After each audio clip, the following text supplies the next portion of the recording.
नमस्कार। मेरा पूरा देश सुन रहा है। राष्ट्र की आवाज 140 करोड़ लोगों की एक ही आवाज। आपके साथ मैं हूं सरफराज। मैं सरफराज सैफी आपको बताना चाहता हूं, दिल्ली में रेखा राज की शुरुआत हो गई है। रेखा गुप्ता दिल्ली की चौथी महिला मुख्यमंत्री बन चुकी हैं। रामलीला मैदान में प्रधानमंत्री नरेंद्र मोदी, गृह मंत्री अमित शाह से लेकर केंद्र सरकार के तमाम मंत्रियों की मौजूदगी के साथ 20 राज्यों के मुख्यमंत्री की मौजूदगी में रेखा गुप्ता ने शपथ ली है।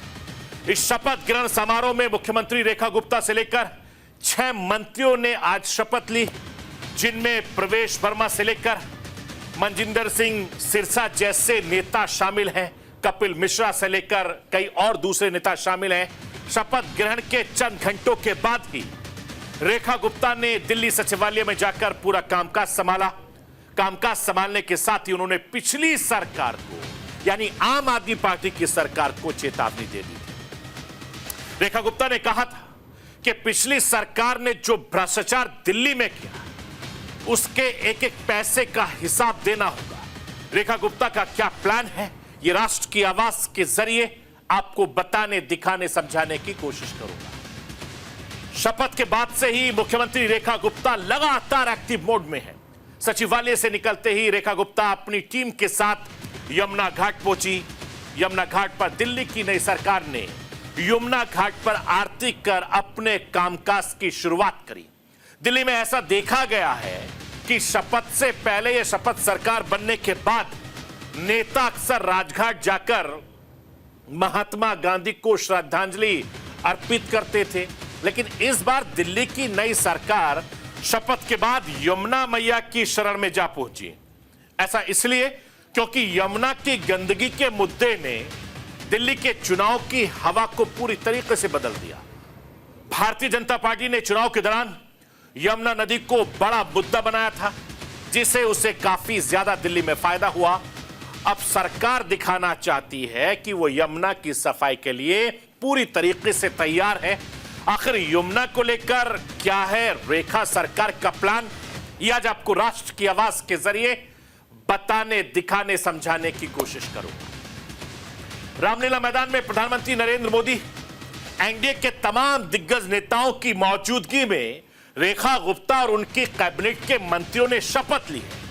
रेखा गुप्ता के बाद प्रवेश वर्मा, आशीष सूद, मनजिंदर सिंह सिरसा, रविंद्र इंजाल, कपिल मिश्रा, पंकज सिंह ने शपथ ली और कैबिनेट में अलग अलग जाति, अलग अलग समुदाय के नेताओं को जगह मिली है। इसके पीछे भी एक बड़ी वजह है, लेकिन सबसे बड़ा सवाल यह है कि दिल्ली में यही 7 आखिर क्यों चुने गए मंत्री। ये 7 नाम पीएम मोदी के कौन कौन से काम साधने वाले हैं, या किन किन राज्यों में ये नाम काम आने वाले हैं, या इनसे जातियों को, किन किन को फायदा होगा, ये सब आज आपको राष्ट्र की आवाज के जरिए बताने, दिखाने, समझाने की कोशिश करूंगा। मैं अपने हिंदुस्तान के कोने कोने की आवाज को दिल्ली तक पहुंचाता हूं। दिल्ली की आवाज को देश दुनिया के कोने कोने तक पहुंचाता हूं। नेताओं की आवाज को मैं आम लोगों तक पहुंचाता हूं। आम लोगों की आवाज को मैं अपने देश के हुक्मरानों तक पहुंचाता हूं। आपकी आवाज से मिलती है मेरी आवाज और बन जाती है राष्ट्र की आवाज।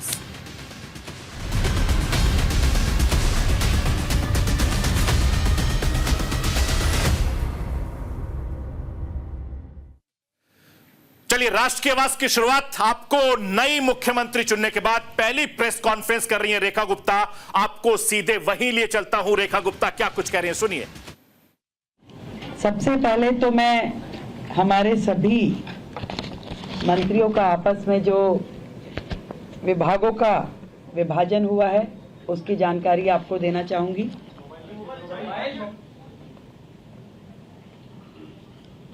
मेरे पास एज ए चीफ मिनिस्टर जो विभाग रहने वाले हैं उसमें general administration, services, finance, revenue, women and child development, land and building, Information and Public Relation, Vigilance, Administrative Reforms, Planning, and other department not allocated to any other minister. Shri Pravesh Sahib Singh Verma, PWD, Legislative Affairs, Irrigation and Flood Control, Water and Gurudwara Elections. Shri Ashish Sood ji, आपके पास home, power, urban development, education, higher education, training and technical education.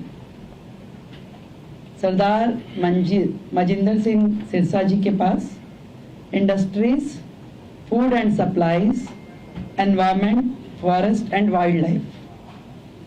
Ravinder Singh Inder ji के पास social welfare, welfare for SC and ST, cooperatives and election.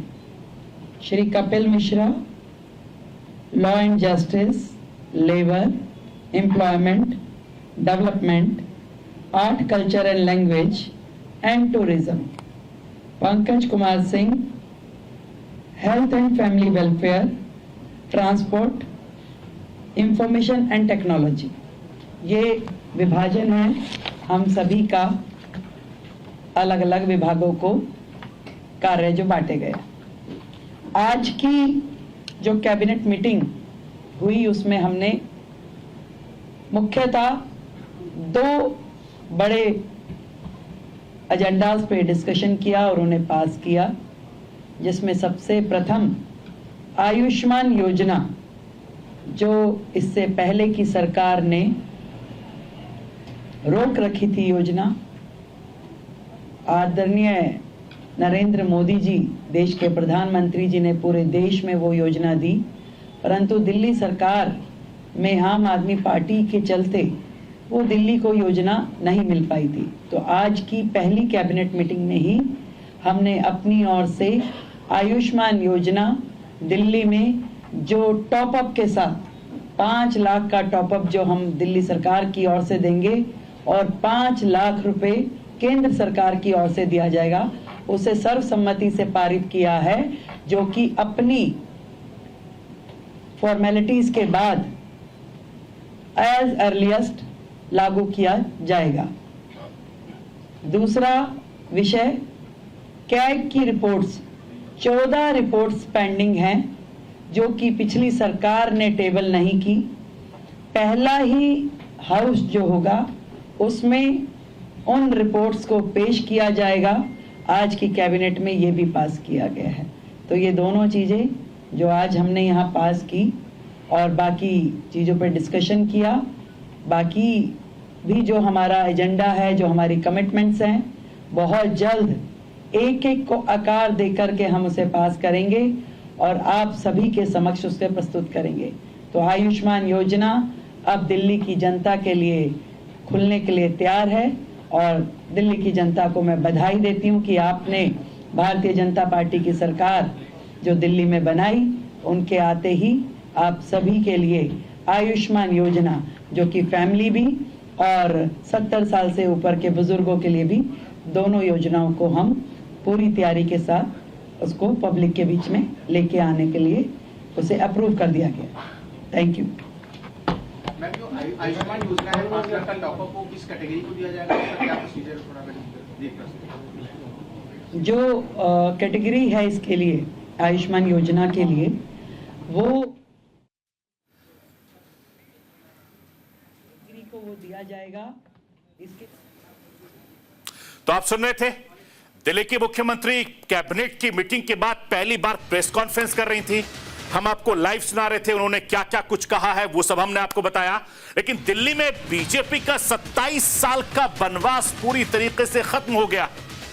वैसे तो यह बनवास 8 फरवरी को ही result आने के साथ दिल्ली में खत्म हो गया था, लेकिन अब दिल्ली में बीजेपी की सरकार बन गई, रेखा गुप्ता मुख्यमंत्री बन गई और इसकी कमान रेखा गुप्ता के हाथों में है, जिन्होंने एक्शन लेना शुरू कर दिया है।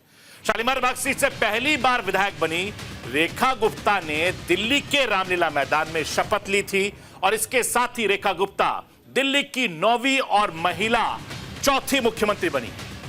रामलीला मैदान में शपथ ग्रहण के दौरान बीजेपी ने अपनी ताकत, अपनी शक्ति प्रदर्शन दिखाया। मंच पर बीजेपी शासित 20 राज्यों के मुख्यमंत्री का जमावड़ा था। खुद प्रधानमंत्री नरेंद्र मोदी की मौजूदगी थी। गृह मंत्री अमित शाह भी वहां पर मौजूद थे। बीजेपी अध्यक्ष और केंद्रीय स्वास्थ्य मंत्री जेपी नड्डा से लेकर मोदी सरकार के मंत्री वहां पर मौजूद थे रामलीला मैदान में। इसके अलावा एनडीए के कई बड़े नेता भी मौजूद थे। इसके अलावा भारतीय जनता पार्टी के समर्थकों से भरा पूरा रामलीला मैदान था। दिल्ली की नई सरकार के शपथ ग्रहण समारोह में रामलीला मैदान पूरा भगवे में हो गया। शपथ ग्रहण समारोह के कार्यक्रम के दौरान भारत माता की जय और जय श्री राम के नारे भी लगातार लगते रहे। यानी बीजेपी ने इस शपथ ग्रहण समारोह के जरिए देश की राजधानी दिल्ली से अपनी ताकत, अपने शक्ति प्रदर्शन दिखाया है, क्योंकि 27 साल के बाद दिल्ली की सत्ता भारतीय जनता पार्टी को मिली है और यह शपथ बहुत खास है। 8 फरवरी को चुनाव के नतीजों के साथ शुरू हुआ जश्न शपथ ग्रहण समारोह तक चलता रहा और अभी यह कुछ दिन और चलने वाला है।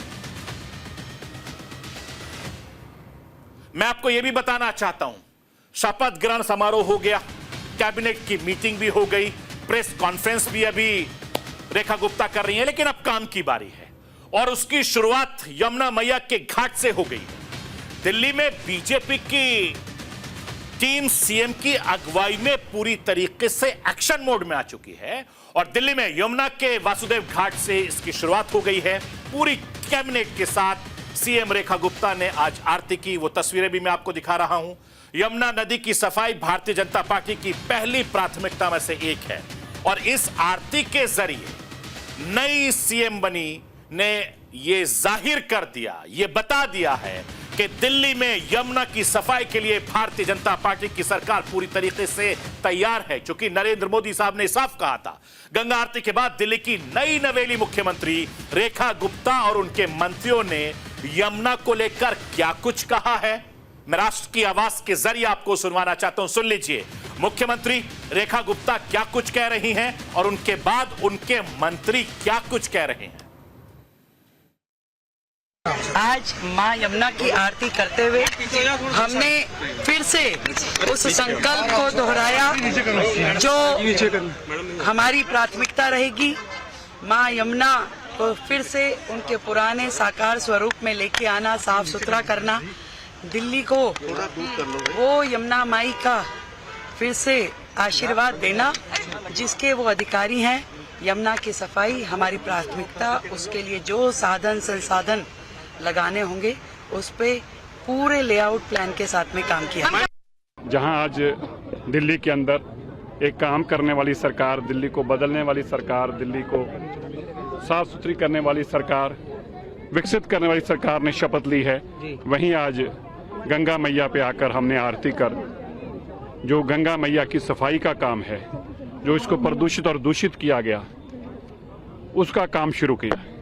हम मानते हैं कि आज जो पूजा अर्चना की है, हमारी सरकार को ताकत मिलेगी, हमें बल मिलेगा और जो प्रधानमंत्री जी का विजन है, गंगा मैया की सफाई हो, गंगा मैया पुरजीवित हो, एक सुंदर नदी और रिवर फ्रंट बने, उसमें हमें गंगा मैया से ताकत मिले काम करने की, ऐसी हमने यहाँ पे आकर पूजा अर्चना करी है। हमें यकीन है इस आरती से, इस पूजा अर्चना से हमें ताकत भी मिलेगी और दिल्ली के लोगों के लिए जल्दी ही आप जिस यमुना जी पे आज खड़े होकर हमने आरती की है, इसको बहुत सुंदर और वाटरफ्रंट देखेंगे।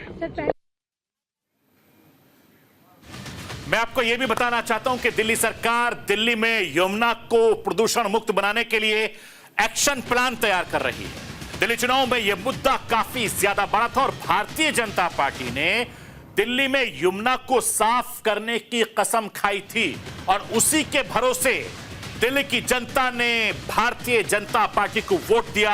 अब जमीन पर काम शुरू हो चुका है।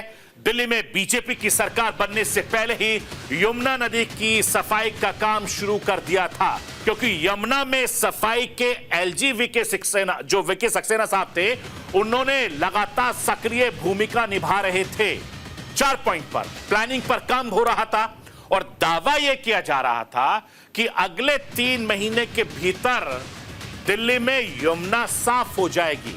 एलजी दफ्तर के मुताबिक यमुना की सफाई 4 चरणों में होगी।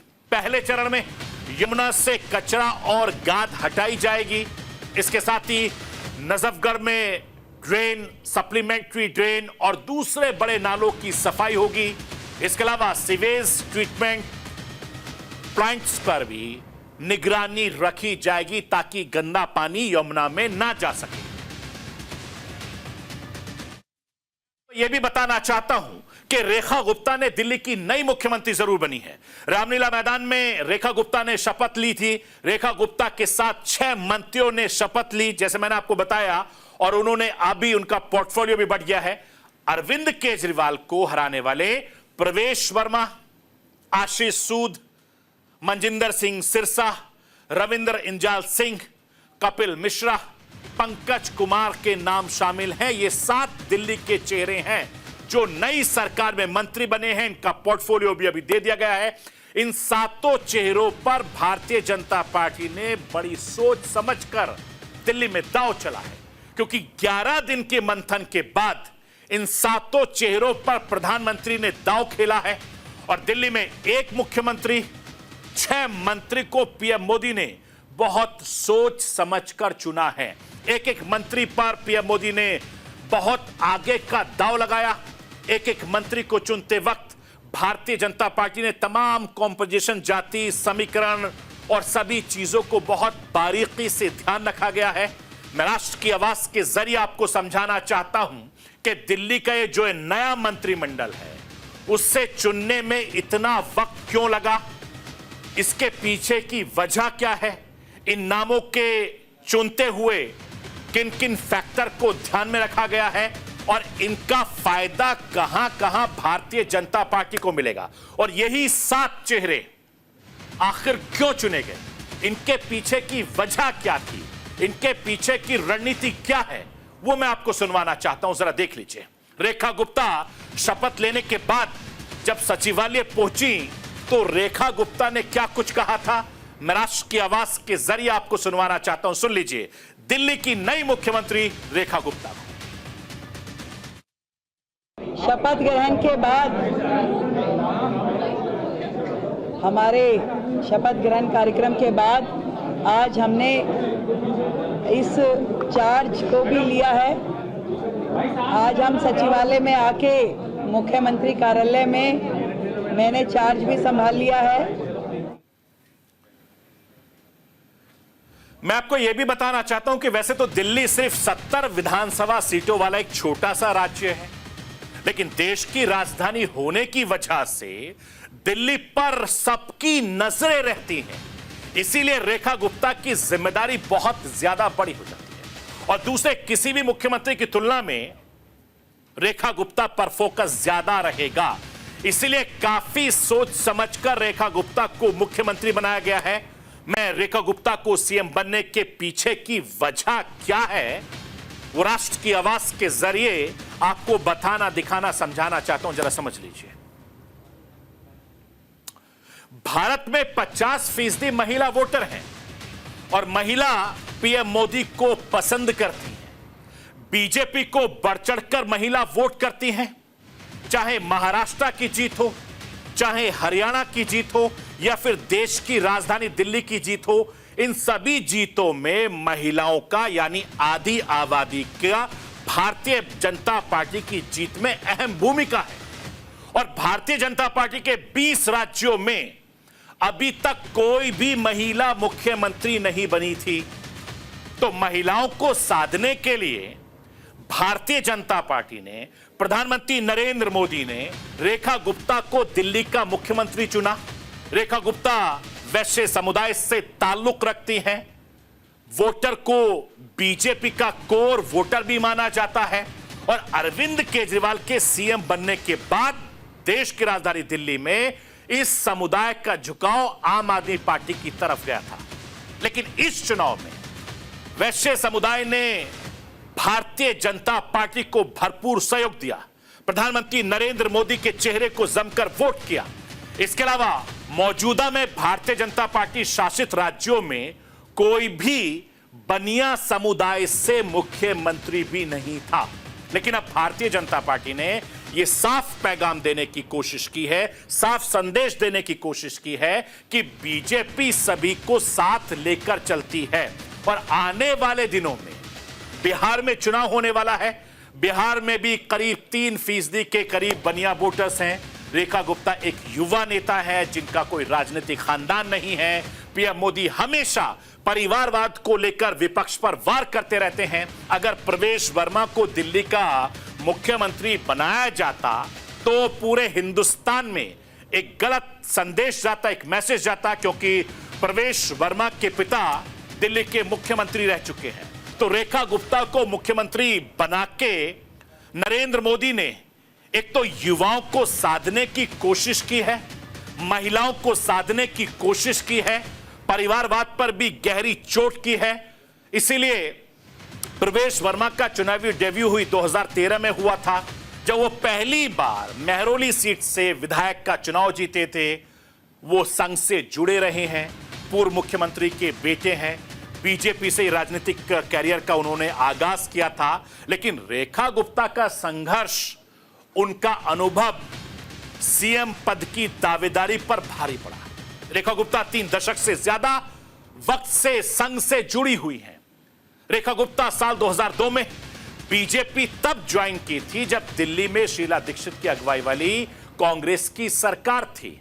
रेखा गुप्ता को सीएम बनाने से बीजेपी के कार्यकर्ताओं में एक बड़ा संदेश, एक बड़ा पैगाम गया है कि बीजेपी के लिए समर्पित कार्यकर्ताओं को इनाम भी दिया जाता है, जिसका नरेंद्र मोदी कई बार उदाहरण भी दे चुके हैं, इनाम भी दे चुके हैं।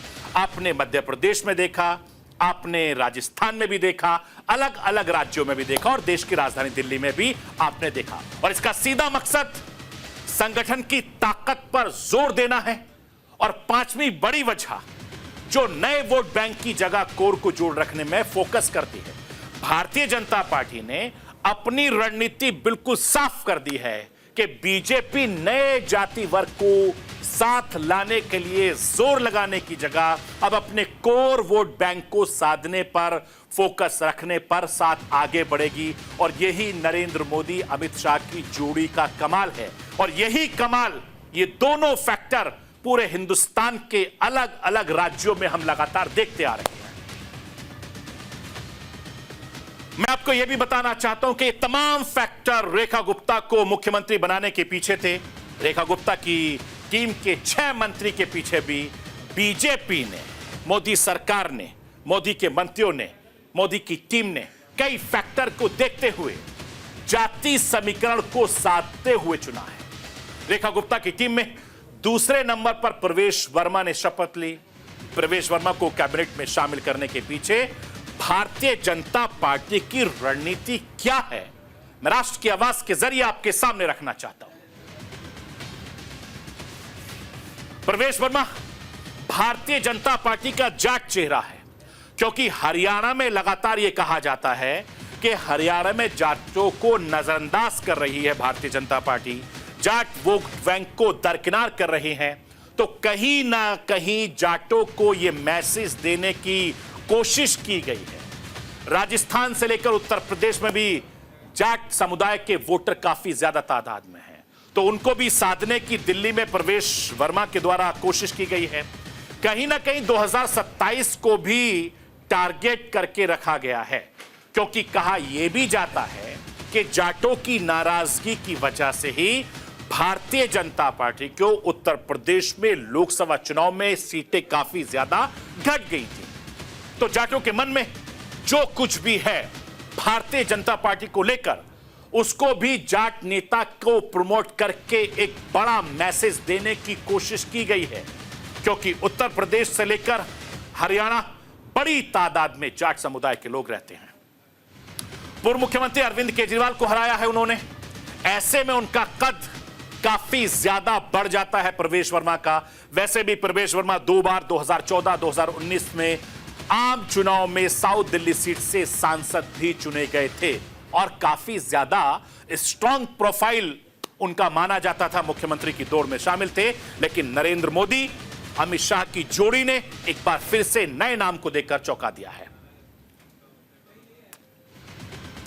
तीसरा नाम आशीष सूद का है, जो संगठन के बेहद करीबी माने जाते हैं, लगातार जिम्मेदारी निभाते रहते हैं, अपने क्षेत्र में काफी ज्यादा साफ सुथरी छवि है, पढ़े लिखे हैं, पंजाबी वनिया समुदाय से ताल्लुक रखते हैं, पंजाबी हिंदुओं पर उनका एक अलग असर भी माना जाता है और दिल्ली के पुराने नेता हैं, एबीपी से ताल्लुक भी रखते हैं। जिस सीट पर आशीष जीत कर आए हैं उस सीट पर बीजेपी की पकड़ काफी ज्यादा अच्छी रही है। इसी तरीके से एक के बाद एक जो मंत्रियों को चुना गया है उसमें पूर्वांचल के मंत्रियों का भी नाम शामिल है। उसके पीछे की भी बड़ी वजह बहुत है, लेकिन वक्त की कमी है।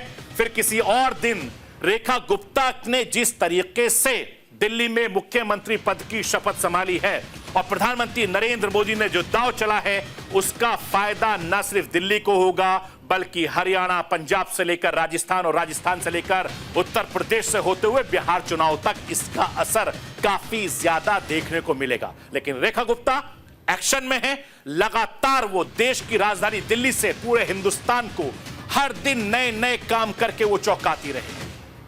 तो ये थी राष्ट्र की आवाज। बाकी खबरों के लिए आप बने रहिए न्यूज़ इंडिया के साथ।